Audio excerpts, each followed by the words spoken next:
Buen día. Nosotros somos los estudiantes de la Universidad Central del Ecuador y hoy les vamos a exponer acerca de la tabla periódica. Nuestro grupo está conformado por Dayana Moreta, Yesenia Maguaña, Pedro Andrade y Carla Torres. Pero en sí, ¿qué es la tabla periódica o para qué sirve? Bueno, es un formato donde te va a clasificar cada uno de los elementos dividiéndolos por periodos y grupos. También te va a dar a ilustrar acerca de sus símbolos, su electronegatividad, su masa atómica, su número atómico o también conocido como número de protones, entre otros. Pero la tabla periódica que conocemos en la actualidad ha tenido un sinnúmero de transformaciones a lo largo de la historia. Para ello, le vamos a presentar la historia de la tabla periódica. Sabemos que la tabla periódica está conformada por elementos, pero en la antigua Grecia se creía que existían 4 elementos que eran la base madre de la naturaleza, que era el aire, el fuego, la tierra y el agua. Pero Demócrito tenía una perspectiva sumamente diferente. Pensaba que la materia se podía dividir en partículas sumamente pequeñas hasta llegar a un punto en la que ya no se podía dividir. En la actualidad conocemos aquello como átomo. A medida que pasaban los años se fueron descubriendo varios elementos, por ejemplo el oro. La gente se comenzaba a cuestionar diciéndose, bueno, esto viene de la tierra, pero en sí no está conformado totalmente de tierra. Entonces, la perspectiva que habían propuesto los griegos fue descartada con el paso de los años, donde se fueron descubriendo nuevos elementos como la plata, el mercurio, el cobre, el zinc, también el oxígeno y el hidrógeno, donde John Dalton decidió simbolizar a cada uno de ellos mediante formas, como podemos ver en la imagen.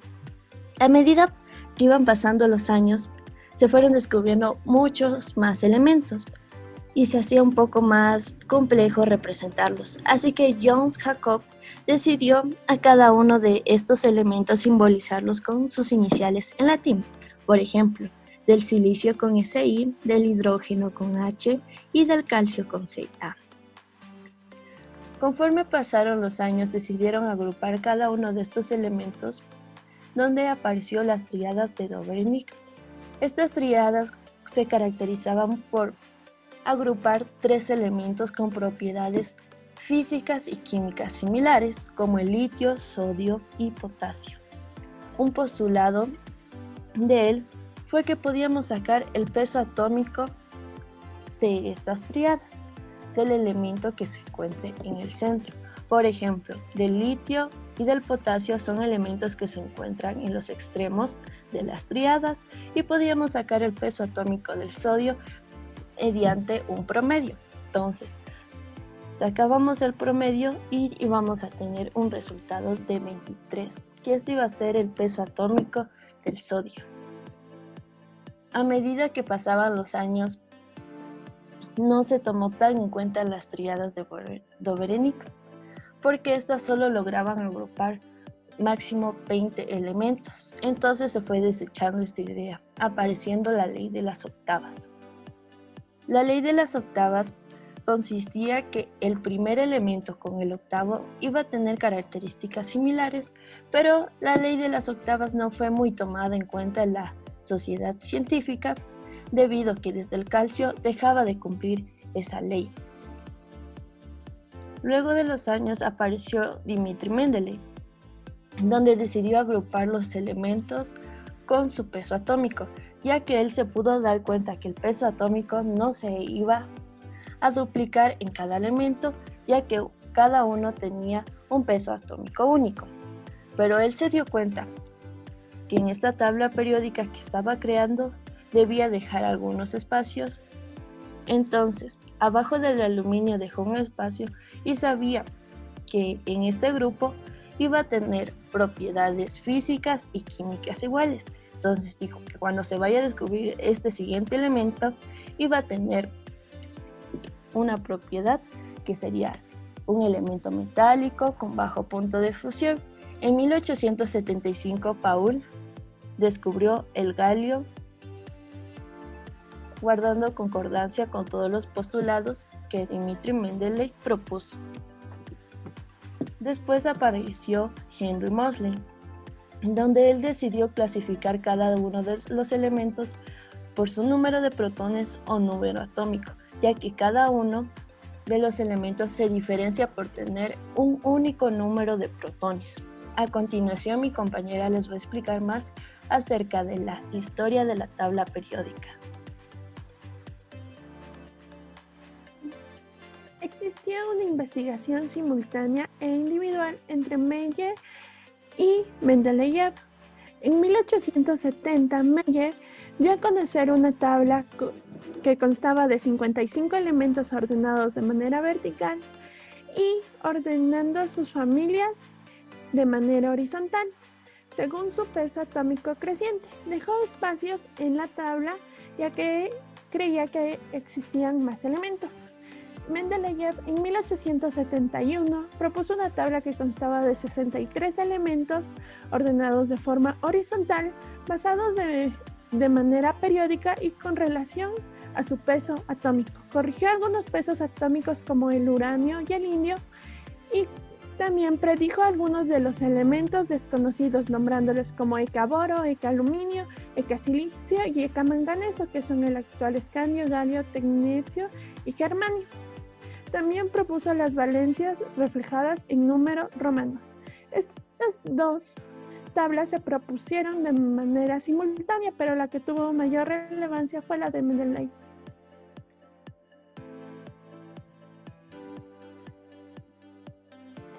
Rayleigh y Ramsay en 1904 descubrieron los gases nobles, que son un grupo de elementos con inercia química, que bajo condiciones normales son gases monoatómicos, inodoros, incoloros y presentan una reactividad química muy baja. Se sitúan en el actual número 18 de la tabla periódica y son el helio, el neón, el argón, el criptón, el xenón, el ranón y el organesón.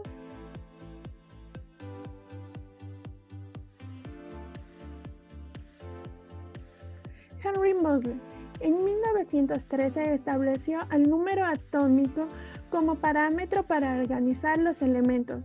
Demostró el orden de los elementos en la tabla periódica no era fortuito. Explicó que el número atómico de los elementos sucesivos aumentaban uno a uno, determinando el número atómico de los elementos faltantes.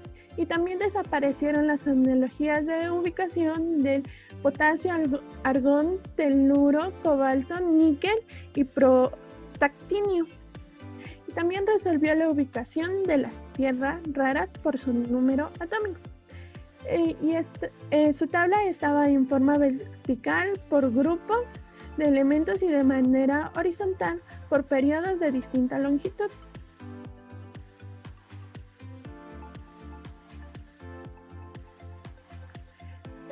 Glenn Serbrook es la única persona que ha tenido un elemento que lleva su nombre en vida. En 1944 añadió a la tabla periódica una serie de elementos antínidos que en una nueva fila debajo de los lantánidos. Permitió pensar que existían elementos translúcidos y que su posición en la tabla periódica podría predecir sus propiedades.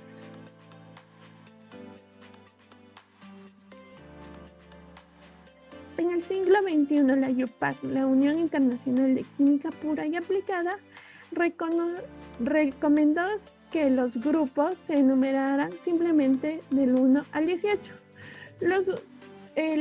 Los grupos o familias comparten características similares entre sí.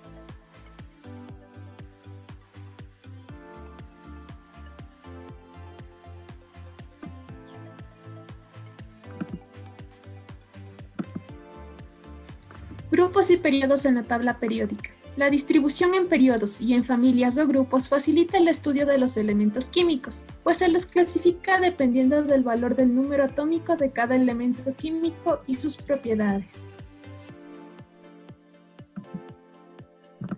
Grupos o familias en la tabla periódica. Son las columnas de la tabla periódica, conformadas por elementos que comparten propiedades químicas entre sí. Existen 18 grupos que se dividen en grupos A, que son 8, y grupos B, que son 10. Los grupos A son elementos representativos porque son los que se hallan en más abundancia en la naturaleza. Ocupan la órbita S y P. También tenemos los metales alcalinos, metales alcalinoterrios, metales terrios, carbonoideos, nitrogenoides, calcógenos y halógenos. Y el grupo B, que son conocidos también como elementos de transición. Son menos frecuentes en la naturaleza. Ocupan también las órbitas D y F. Y los tenemos en el centro de la tabla periódica.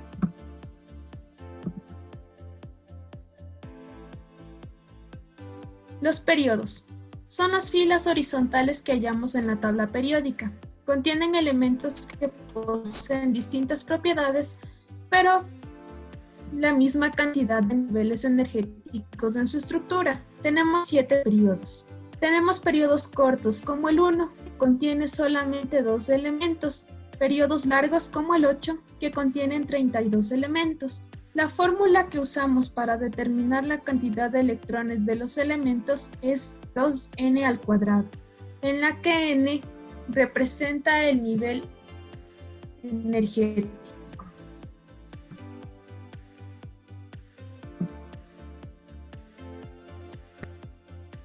¿Sabías que el niobio fue descubierto en 1801 por el científico Hatchet, quien en un inicio lo nombró columbio, pero al tener características similares al tántalo, decidió nombrarlo con la palabra griega niobe, que significa hija de tántalo?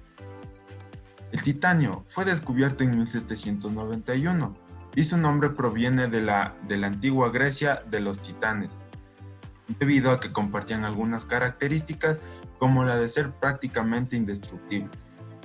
El fermio fue descubierto en 1953 por el Instituto Nobel y lo nombraron en honor a Enrico Fermi, el constructor del primer reactor nuclear. El americio fue descubierto en 1944 y lleva el nombre del lugar en donde fue descubierto, en este caso Estados Unidos de América.